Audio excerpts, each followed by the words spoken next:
Hi, welcome back to my channel AF Media.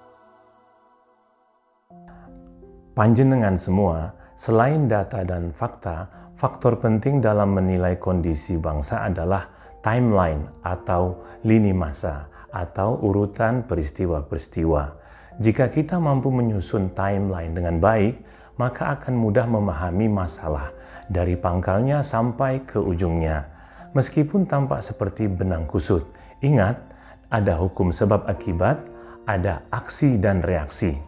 Bagi saya pribadi, demonstrasi besar-besaran di berbagai kota yang menyasar DPR dan DPRD benihnya dimulai sejak tahun lalu, 10 Desember 2024, yaitu saat Prabowo pidato di Istana Negara tentang pentingnya efisiensi penggunaan APBN. Efisiensi memang terdengar bagus. Gubernur Jabar, Deddy Mulyadi, adalah pemimpin pertama yang langsung menindaklanjuti efisiensi Prabowo, yaitu pada Februari 2025, segera setelah dia dilantik. Nah, panjenengan bisa searching apa saja anggaran yang dipotong, dihemat. Tapi tentunya ada yang berkaitan dengan anggaran yang dinikmati anggota DPRD. Maka nggak pakai lama, efisiensi langsung mendapat perlawanan. KDM sebagai gubernur berhadapan dengan Ono Surono dan kawan-kawan dari kalangan anggota DPRD Jawa Barat. Untungnya, lebih banyak netizen yang mendukung KDM dan para anggota DPRD Jabar ternyata nggak norak, nggak flexing, nggak joget-joget, nggak ngotot, dan nggak gila medsos nantangin rakyat. Karenanya kondisi Jabar relatif kondusif, terkendali. Kembali ke jargon efisiensi Prabowo, ayo kita periksa beneran atau cuma gimmick. Di satu sisi, dia menyetujui 33 wakil menteri Wamen dapat rangkap jabatan plus 1 orang dari PCO, Kantor Komunikasi Presiden, yaitu sebagai komisaris di berbagai BUMN. Catat, di grup PT Pertamina saja ada 6 Wamen yang jadi komisaris. Di grup PT Telkom juga ada 6 dan di PT PLN ada 4. Fakta ini mulai viral sejak 20 Juni 2025. Sesuatu yang dianggap rakyat keterlaluan, berlawanan dengan jargon efisiensi, apapun alasan Prabowo melakukan itu.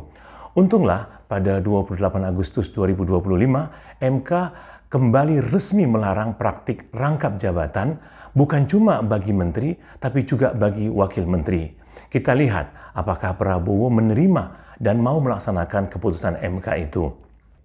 Ayo mundur sedikit ke bulan Mei 2025. Terbit PMK, Peraturan Menteri Keuangan Nomor 33 Tahun 2025 soal kenaikan anggaran mobil dinas pejabat eselon untuk tahun anggaran 2026 menjadi 931 juta rupiah. Dari tahun sebelumnya 878 juta rupiah.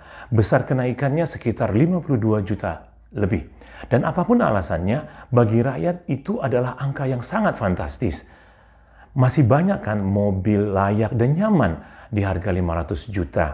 Harusnya demi efisiensi dikurangilah, bukan malah dinaikkan. Tidak heran Edi Sitorus dari PDIP yang ngaku partai wong cilik bilang di TV, jangan bandingkan pejabat dengan rakyat jelata.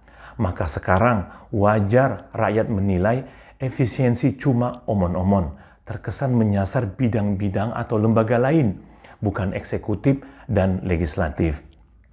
Kita sudah menyaksikan di TV dan medsos, jadi saya tidak perlu menceritakan aftermath atau kesudahan dari demo anarkis mulai 25-31 Agustus lalu. Yang jelas, keadaan sudah berbalik. September ini, rakyatlah yang tertekan oleh penangkapan para demonstran dan pelaku pembakaran dan penjarahan oleh pihak kepolisian, termasuk mereka yang membuat postingan-postingan bernada provokatif di medsos. Mereka ditangkap dan jadi tersangka. Anggota DPR-nya sekarang malah sudah di atas angin, merasa menjadi korban, padahal pelaku penjarahan belum jelas.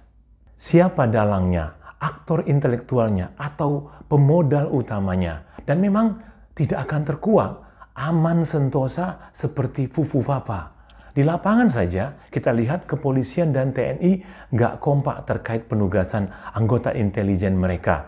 Tapi yang pasti bukan kelompok mahasiswa atau elemen masyarakat lain yang jelas identitasnya, jelas seragamnya, jelas isi spanduknya, dan juga jelas siapa korlapnya saat mereka turun ke jalan berdemonstrasi. Paling-paling entar disebut dalangnya antek-antek asing, para koruptor. Lucunya, Anies, Reza Khalid, bahkan George Soros ikut disebut-sebut sebagai dalang. Ya makin gelap, makin gak jelas. Ayo, balik fokus pada kualitas komunikasi Prabowo. Pada rapat paripurna DPR RI, Jumat 15 Agustus 2025 lalu, Prabowo curhat soal tantiem para komisaris BUMN yang mencapai 40 miliar rupiah setahun, yang membuat anggota DPR riuh berdiri dan semangat menyebut nama Prabowo berkali-kali. Prabowo, Prabowo. Tapi ternyata di luar gedung DPR, jutaan rakyat jelata yang menonton malah merasa cemburu, sakit hati, dan marah. Prabowo semestinya tidak menyerang anggota kabinetnya sendiri, jajaran di bawahnya, termasuk Erick Thohir sebagai Menteri BUMN. Pakailah operasi senyap. Toh, Anda kan presidennya. Prabowo di sidang paripurna itu seperti berkeluh kesah dan sekaligus juga minta dukungan para anggota DPR. Dan tentu Prabowo sadar sidang paripurna itu disiarkan, ditonton rakyat. Mungkin dia ingin rakyat memuji dan membenarkan isi pidatonya. Soal gaji, penghasilan, take home pay adalah urusan sensitif.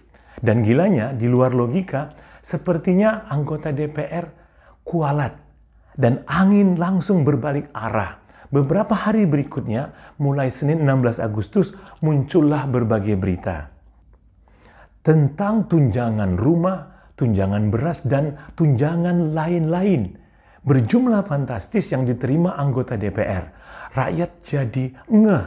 Baik komisaris dan anggota DPR RI sama saja, sama-sama menikmati. Mungkin dugaan saya, para komisaris baik mereka yang merupakan wamen maupun non-wamen gantian tersenyum, gembira, syukurin loh. Karena mereka melihat rakyat malah mulai mengkritik dan menghujat anggota DPR RI. Puncaknya demonstrasi di mana-mana, ditambah perusakan, pembakaran gedung DPRD, dan penjarahan. Judulnya berubah, DPR versus rakyat. Dan kita wajib yakin bahwa Prabowo tidak menghendaki kerusuhan ini dan dia tidak bersalah sama sekali. Tak perlu minta maaf ke rakyat.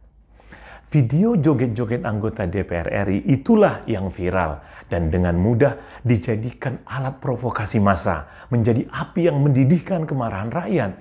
Inilah akibat buruk saat joget-joget waktu Pilpres dibawa ke gedung DPR RI. Dan kemudian terakhir, pada 1 September lalu, tanpa Wapres Gibran, Prabowo didampingi Megawati dan beberapa ketum partai pidato soal pencabutan tunjangan anggota DPR RI dan moratorium penghentian kunjungan kerja ke luar negeri. Ini langkah efisien yang terlambat dan terpaksa. Ya lumayanlah, ada tuntutan rakyat yang dipenuhi. Terima kasih sudah menonton dan mendukung channel ini.